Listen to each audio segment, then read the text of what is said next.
Hey guys, in this video I will show you how you can fix couldn't start error on Valorant. It's quite easy, and in this video I will show you a couple of solutions that you can apply.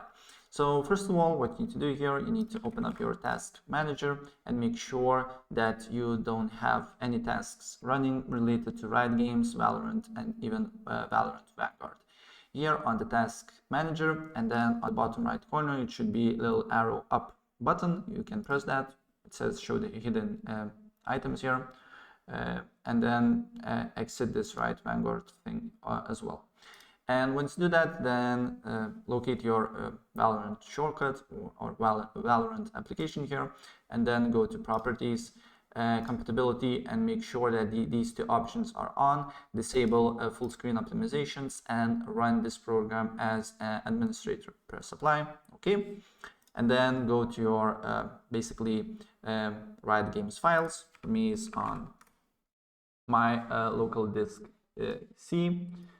And then I just need to go to program files 86, and here I need to go to Riot Games, Valorant, Live, Shooter Game, Binaries, Win64, scroll down until you see application thing here that says Valorant Win64 shipping. Right click on that, go to properties, compatibility, and here also turn on these options. Disable full screen optimizations, run this program as an administrator. Press apply. Okay, and the problem should be fixed. Right, so that's pretty much it what I want to show you, and if I help you out, please press like button and subscribe for more. Take care. Bye.